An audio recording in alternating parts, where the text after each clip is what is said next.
আমাকে যে মানুষটি বিয়ে করল, তার আগের স্ত্রীর একটা ছেলে সন্তান আছে। তার স্ত্রী মারা গেছে। এখন তার ছেলেটিকে দেখাশোনা করার জন্য আমাকে বিয়ে করেছে। ছেলেটার নাম লাজু। বয়স ১২ বছর হবে। আমিও জেনেই বিয়ে করেছিলাম। আমার স্বামী আমায় বিয়ে করেছিল তার কারণ তার ছেলে রাজুকে দেখাশোনা করার জন্য। কিন্তু রাজুর ছেলেটি আমার দিকে খারাপ দৃষ্টিতে চেয়ে থাকত। আমি বুঝতে পারতাম সে আমার কাছে কি চায়। একদিন স্বামী একটা কাজের শহরে চলে গেলেন। আর এর মধ্যে বাড়িতে কেউ ছিল না। রাতে রাজু বলল, মা আমি আমার রুমে একা ঘুমাতে পারবো না। অথচ তার বাবা বাড়িতে থাকতে সে তার নিজের রুমে ঘুমাতো। আমার রুমে ঘুমানোর জন্য আমার প্রতি রাতে বলতো, আমার আসল মা বেঁচে থাকলে আমাকে না করতে পারতো না, তুমি মুখে মুখে না করে দিলে, এইসব বলে কান্না করতে লাগলো। আমি বলেছিলাম, এখন তুমি বড় হয়েছো, তোমার আলাবার রুমে ঘুমাতে যাওয়া উচিত। রাজু মাঝে মাঝে আবদার করতো আমি যেন তাকে গোসল করিয়ে দিই। একদিন তার কান্না দেখে এবং কেন আমার রুমে ঘুমাতে চায় এই বিষয়টা জানার জন্য আমি বললাম, ঠিক আছে, তুমি আজ আমার রুমে থাকবে। রাত যখন ৩টা বাজে, তখন রাজু আমার সাথে যা করেছিল তার শুনলে তোমাদের চোখ কপালে উঠে যাবে। তাহলে আসল ঘটনাটা বলি। তার আগে আপনারা যারা আমাদের এই ছোট্ট চ্যানেলটির নতুন দর্শক, তারা চ্যানেলটি সাবস্ক্রাইব করে আমাদের সাথে থাকবেন। আজ আমার বিয়ে হয়েছে। বাকি সব নতুন বউয়ের মতো আমিও আমার বাসর ঘরে বসে আছি। কিন্তু আজ আমার মনে নেই, কোনো সংকোচও নেই, কোনো স্বপ্ন আর নেই নতুন সংসার সাজানোর ইচ্ছা। কারণ আজ প্রথমবার নয় যে আমি এভাবে নতুন বউ সেজে বসে আছি। এর আগেও ছিল এরকম একটি রাত, যে কারোর জন্য এভাবেই বসেছিলাম। আজ হয়তো সব একই রকম, শুধু মানুষটি বদলে গেছে। হঠাৎ দরজা থেকে কারো আসার আওয়াজ শুনলাম। সে আর কেউ নয়, আমার নতুন স্বামী শাহজাহান। আমি উঠে সালাম করলাম। শাহজাহান বলল, সালাম করা লাগবে না, বরং আপনি বিছানায় শুয়ে পড়ুন। আমিও সোফায় শুয়ে পড়ি। সালমা বলল, না, আপনি বিছানায় ঘুমান, আমি সোফায় থাকতে পারবো। শাহজাহান বলল, দেখুন, আমরা দুজনের কেউই এই বিয়ে মানি না। দুজনেরই আলাদা আলাদা কারণ আছে বিয়ে করার। কিন্তু আমরা একজন অন্যজনের সম্মান তো করি। আর আমি এরকম ব্যক্তি না যে আমি বিছানায় ঘুমাবে আর কোনো মেয়েকে এভাবে সোফায় কষ্ট করে ঘুমোতে দেবে।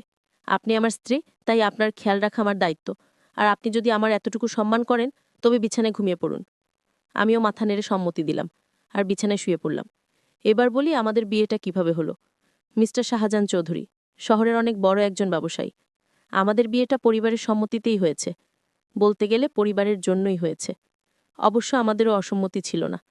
আজ আমরা দুজনই এক পবিত্র বন্ধনে আবদ্ধ। কিন্তু এই বন্ধনে কোনো মনের জায়গা নেই। কারণ আমাদের দুজনের মনেই যে অন্য কারো নাম আগে থেকেই লেখা।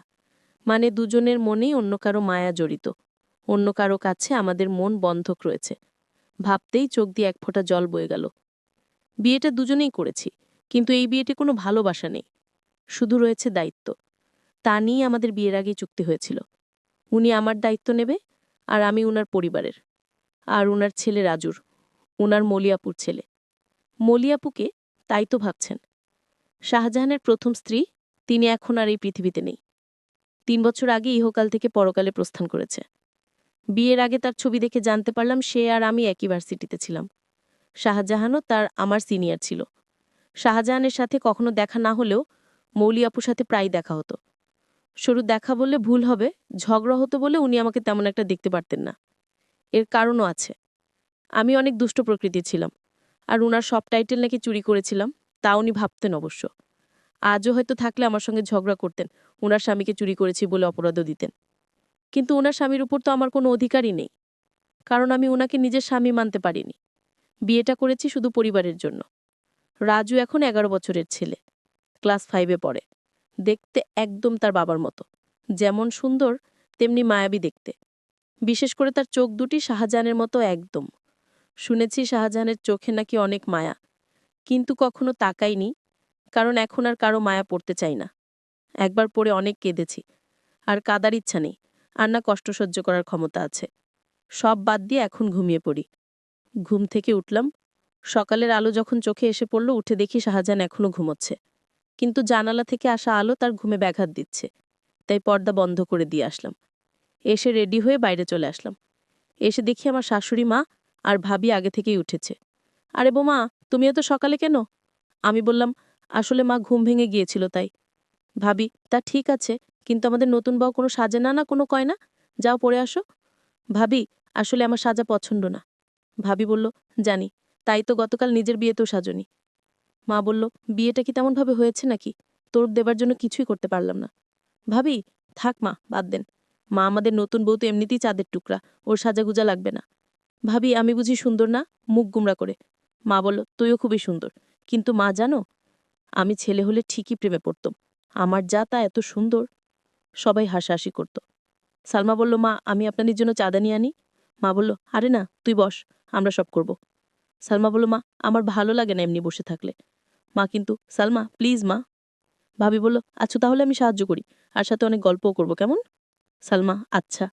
সালমা চা বানালো, আর রানুও ভাবির সাথে গল্প করলো। আসলে গল্প করছিল না, শুধু শুনছিল। চা বানানো শেষে নিয়ে আসে। এসে দেখে মা বাবা আর শাহজাহানের ভাইয়া বসে আছে। বসে বসে গল্প করছে। সবাইকে চা দিল। বাবা বলল, অনেক মজা হয়েছে। তোমার চায়ের থেকেও মজা হয়েছে শাহজাহান? হ্যাঁ, অনেক অনেক ভালো হয়েছে। রানুকে একটু চা বানানো শিখিয়ে দিই। রানু কি এত বড় কথা? কাল থেকে 7 দিন তোমার চা বন্ধ। বাবা বলল, না না, আমি তো দুষ্টুমি করে বলেছি। তুমি তো জানো আমি চা ছাড়া থাকতে পারি না। এভাবে সবাই চা খেয়ে নিলাম। তারপর আমি আমার স্বামীর রুমে গেলাম। গিয়ে দেখি অবাক কাণ্ড। শাহজাহানের ছেলে, অর্থাৎ আমার স্বামীর ছেলে তো আমারই ছেলে, সে তো বড় দুষ্টু হয়ে গেছে। অল্প বয়সে মনে হয় পেকে গেছে। গিয়ে দেখি দেখি একটা পুতুল হাতে নিয়ে বলছে, তুমি কবে আমার হবে মা?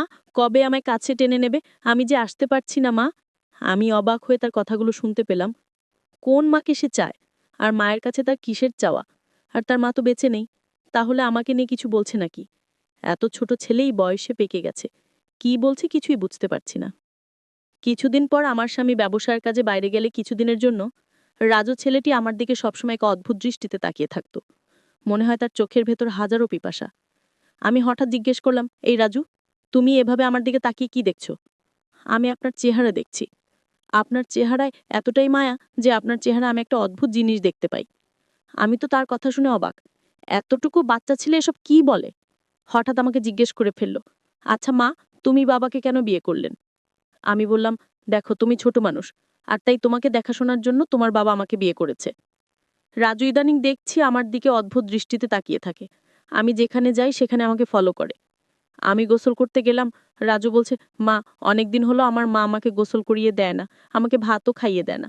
মা তুমি তো আমার মা, যেই তো আমার আগে মা মারা গেছে, এখন আমার মা হিসেবে আমার আব্বু তোমাকে বিয়ে করে এনেছে মায়ের শূন্যতা পূরণ করার জন্য। মা তুমি আমার হাতে গোসল করিয়ে দাও। আমি বললাম, দেখো রাজু, তুমি যখন ছোট ছিলে তখন তোমার মা তোমাকে গোসল করিয়ে দিত। আর এখন তো তুমি বড় হয়েছো, তুমি নিজ হাতে গোসল করতে শিখেছো। তাই এখন আর আমি তোমাকে কিভাবে গোসল করিয়ে দেই? তুমি নিজেই করতে পারবে। বাবা, সৎ মা পরও কখনো মা হয় না। আমি বুঝতে পারলাম, আমাকে তোমার কোনো হেল্প করতে হবে না। এই বলে রাজু চলে গেল। আমি চিন্তা করলাম, আমার কি কোথাও ভুল হয়েছে? আমি তো এখন তার মা, আর তাই মা হিসাবে আমার কর্তব্য পালন করা উচিত ছিল। কিন্তু তো তার বাবা বাড়িতে থাকাকালীন আমার রাতে গোসল করতে চাইতো। আজ বাড়িতে তার বাবা নেই। আসলে কারণটা কি? বিষয়টা আমি কিছুই বুঝতে পারছি না। এইসব ভাবতে ভাবতে রাতে রান্না শেষ করে আমার রুমে গিয়ে রাজুকে ডাক দিলাম। গিয়ে দেখি আমার একটা ছবি হাতে নিয়ে ছবিটির সাথে কি যেন বলছে। আর ছবিটির সাথে এক অদ্ভুত আচরণ করছে। আর মাঝে মাঝে হাসছে, আবার কান্নাও করতেছে। আমি এসব ভাবতে ভাবতে পাগলের মতো হয়ে গেলাম। কিছুতেই ঘুমাতে পারছিলাম না। কিন্তু হঠাৎ রাজুর রুমে একটা আওয়াজ শুনতে পেলাম। আমি জানালা দিয়ে উঁকি দিয়ে দেখি ছবিটি হাতে নিয়ে ছবিটির সাথে এক অন্যরকম আচরণ করছে। আর মাঝে মাঝে হাসছে, আবার কান্নাও করতেছে। আমি এসব ভাবতে ভাবতে পাগলের মতো হয়ে গেলাম। কিছুতেই ঘুমাতে পারছিলাম না। কিন্তু হঠাৎ আমার মাথায় একটা বুদ্ধি এলো। আসলে রাজু আমার কাছে কি চায় তা আমার জানতে হবে। তাই আমি সিদ্ধান্ত নিলাম আমি আমার রুমে তাকে থাকতে দিব। আর আমি ঘুমাবো না, ঘুমের ভান করে থাকবো। তাহলে বুঝতে পারবো আসলে রাজু আমার কাছে কি চায়, তা স্পষ্ট হয়ে যাবে। পরের দিন আমি রাজুকে বললাম, রাজু, আজ তোমাকে আমার নিজ হাতে খাবার খাইয়ে দিব, তুমি খাবে? না না মা, আমি তোমার হাতের খাবার খাবো না, কারণ তুমি আমার আবদার পূরণ করো না। ঠিক আছে বাবা, তোমার সব কথা রাখবো। তুমি এবার আমার হাতে রান্না করা খাবার খেয়ে নাও। সত্যি বলছো মা? সত্যি, 3 সত্যি। এবার রাজু খুশি হয়ে সে আমার হাতের খাবার খেলো। ঠিক আছে বাবা, তাহলে তোমাকে আজকে তোমার রুমে থাকতে হবে না, তুমি আমার রুমে ঘুমাবে। কারণ আমি এখন বুঝতে পারছি বড় রুমে থাকতে তোমার ভয় লাগে, তাই না? তাহলে তুমি আমার কষ্ট বুঝতে পেরেছো? তারপর রাজুর বাবার ফোন আসলো। সে ফোনে জানিয়ে দিল আমার আসতে আরো 15 দিন দেরি হবে, তুমি ছেলের প্রতি খেয়াল রেখো। আমি মনে মনে একটু খুশি হলাম, কারণ যদি আমার স্বামী এসে পড়তো তাহলে রাজু আমার কাছে কি চায় তা হাতে নাতে ধরতে পারতাম না। ভালোই হলো। তারপর রাতের খাবার খেয়ে রাজুকে ডাক দিলাম, রাজু তুমি আমার রুমে আসো, আজ তুমি আমার রুমে ঘুমাবে। শুধু আজ নয়, যতদিন তোমার বাবা আসবে না ঠিক ততদিন পর্যন্ত, বুঝলে? লক্ষ্য করলাম রাজু অনেক খুশি হয়েছে।